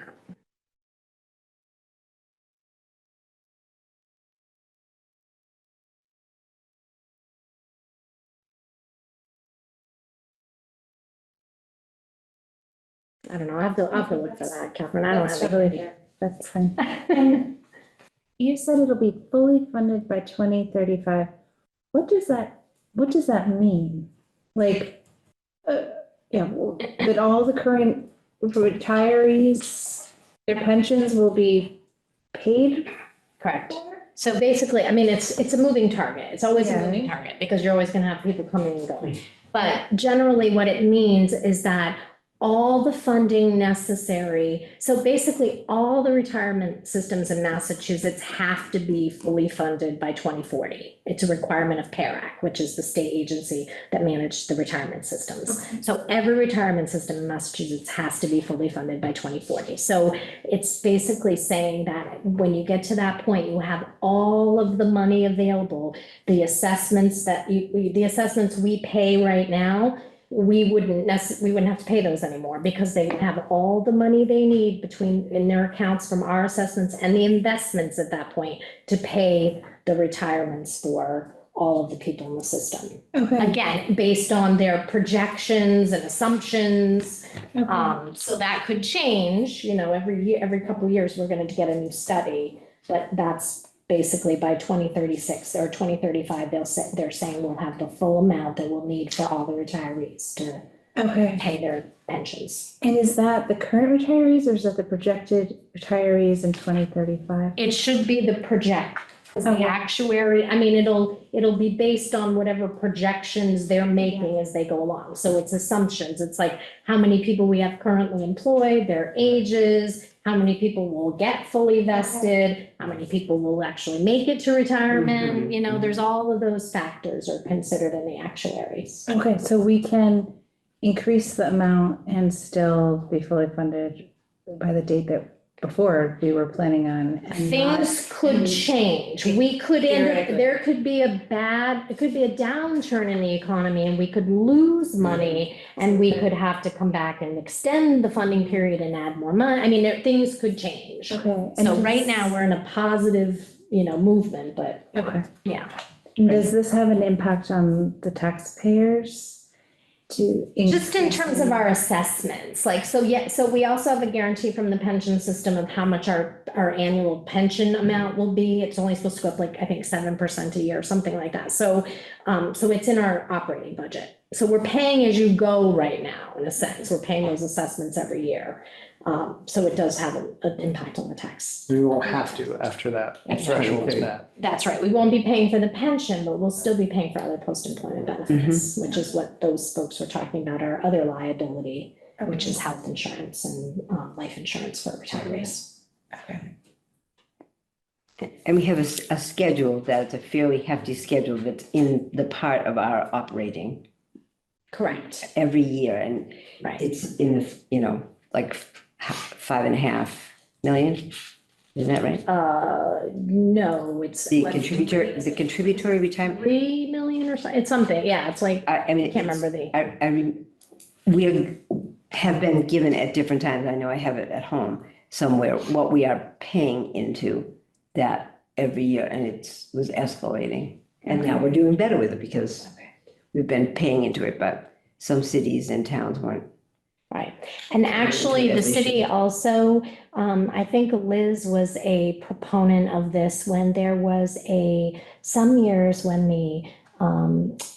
the economy wasn't good and there was some issues about funding, we created a pension stabilization. So we haven't put any money into it since that original time that they put money in it, which has been some time ago. But we've been getting interest on it. So we actually have that calculated in our next decade, 13 years. There's years where Liz intended to use some of that money to offset the assessments. I guess my question is, I'm anticipating going into budget season next year and not having counselors forging and sort of disorder there. And I feel like I keep asking I don't even know if I've asked the same questions, but I'm anticipating asking many of the same questions as I have in the last year and a half. Does anyone have trainings that they particularly recommend for those of us who are going to be continuing to engage in ways and means decisions for? So the tutorials on the DLS website are, I think, are fairly good. I've watched a lot of those videos, and it will say to you, this is the standard place for where you should be. This is like, it's good if your free cash ends up being this percentage. It's good if your debt isn't no bigger than this percentage. And then, but they do have a lot of tutorials on it. And that's actually one of the reasons why I thought, I know this is hard at the end of the night, but it's important that we do the wrap up because you'll be looking at it, and and they answer the phone if there's something that I've called them. Yeah. They're very good, but most of the things are on the videos. And the lady was delighted. I said, I think I watched all the videos. She goes, really? I said, a lot of people watch them. Yeah. So they're they're happy that they're making these things because you know what? Most of these volunteers that are doing this, and you're charged with looking over things. And when you were talking tonight about what we'd received on this, I thought, whoever brought that up, that was a very good point. We usually get a whole outline for capital projects of exactly what it is that we're purchasing. And, we owe that to the citizens. So anyway, that's enough on my soapbox.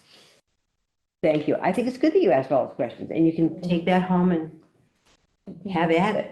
I read it and underlined it, so there you go. Now, I don't expect that it's like a traditional kind of thing. You don't want it to be that wishy-washy that's going to go back and forth. But in the event there were to be, let's just say, a multi-year downturn, is it, again, I don't want to say a regular practice, but a known practice that a retirement board would come back and then lower that base? You can't. Once no, it cannot be revoked. Mass general law. So once you're there, you're there. Another reason why I thought going to 18 was kind of a lot. Like once you're there, you can't go back. It's important to know. Yeah. And what are the average COLAs in the region? Here, I'll show you. I can find them. PARAC has right on their webpage. You can go and you can look at their, like who has the PARAC bases, like what people have for base. Is that what you're asking? What the? Yeah, like that base amount that we're voting on.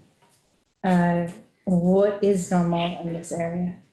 Not that I'm saying I don't want to, just Yeah, whether or not it would be sustainable yeah. I or responsible. there's. Yeah. Let me see if I can find.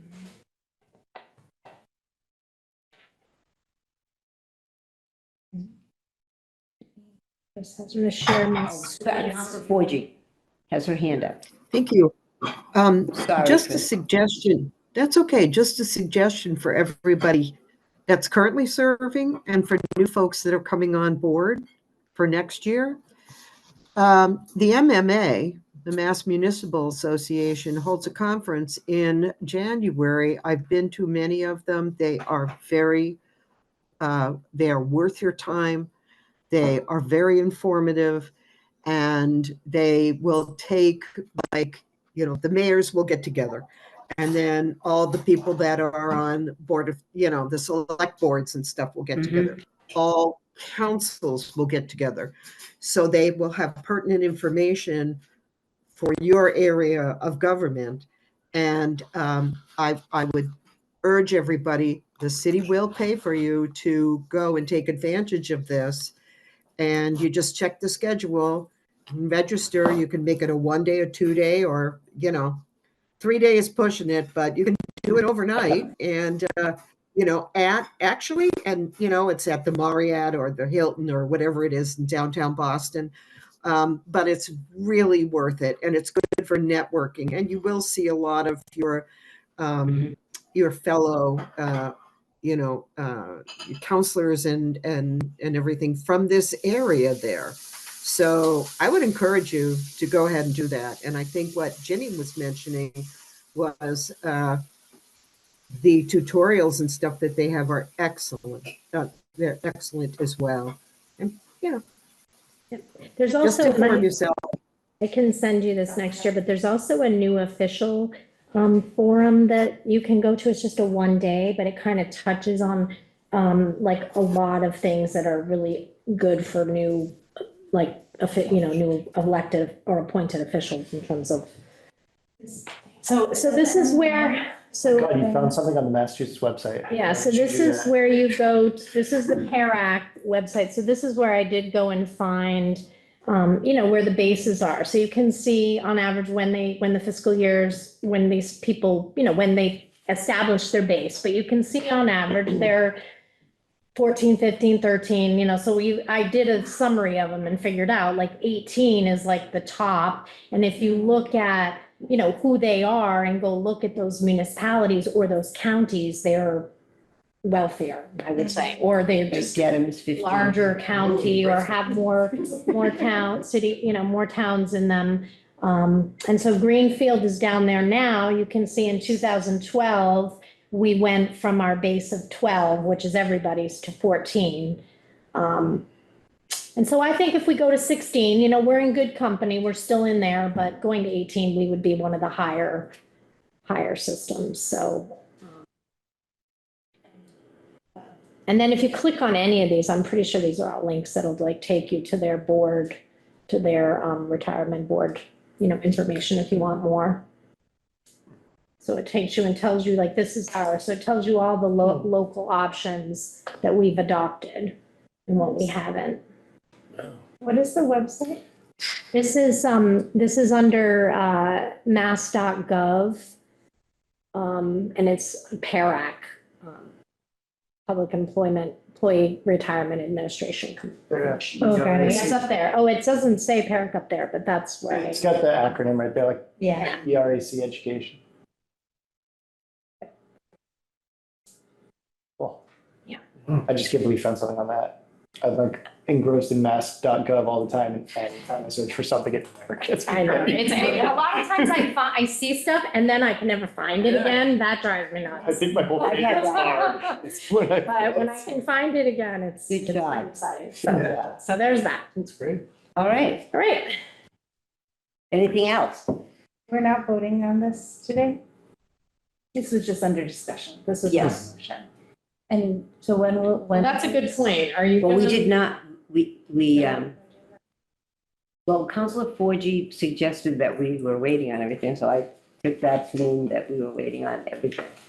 Do you want to give a recommendation for this for tomorrow night? We can. I don't think Councilor Forgy will be able to participate in that. Is that correct? I didn't mean to speak for you. I believe you said, Director Shino, this is, I thought I- we're only only requires reading a everything first for the first time. I think we're only first reading because it's a So we non, have- it's not like a financial order, it's a non-financial, so I think it just requires one reading. Just one. is it on? But I defer to the clerk, I could be incorrect, but I thought she I said that don't. only. I told you I wasn't there for chairs, so you have a discussion on it? It is, I remember seeing. it is a there's- motion for vote tomorrow. Okay. Okay, so in that case, we should have a quick discussion about that. I didn't mean to say quick. It should be of the length that it is going to be. I would just like to see that list. So, hearing what we heard from Director Schindler, does anybody have a thought on it? I think it's reasonable. I think that's smart, that not dumping too high right now. I honestly wish there was an avenue as a contingency that it could dial back. I understand why it can't at the same time, and that would have been my only apprehension but I don't know. I think that's kind of why we have somebody in your position, is to make educated guidance decisions as well. And I mean, at least to me, it doesn't seem, I'm not engrossed in the retirement board, but it doesn't seem like an overreach, at this point, if we've got that amount of funding. And again, we could always, if shit hits the fan a little bit, we could extend out that period, even though we can't lower the base, we could extend that out. We have some wiggle room, it seems like. And we do have the pension stabilization fund. That's right. Yeah. That's right. Yes. And we all know that the cost of living has gone up. And Yep. going off that base, so I'm in favor of that. Only $2,000, I think it's good. Um, You're yeah, gonna yeah, get yeah. like 50 bucks or, I mean, it's Right, not I gonna know, be yeah, like a exactly. huge. But it's important, it's as we value our retirees, so. So let's, does anyone want to make a motion on this? Move to approve it. I'll second. Okay. And all those in favor? Okay, abstentions? We have an abstention there? Yes. Chris, you're I abstaining? recuse. I'm recused. Recused, okay. I'm recused. And noes. All right, so that we're giving that a positive recommendation tomorrow night. Okay? Sure. Anything else? Move to adjourn if That's, second that. So, all those in favor? So we are adjourned at 8:02 PM. Didn't time just fly by? Good night, everyone. Thank Thank you.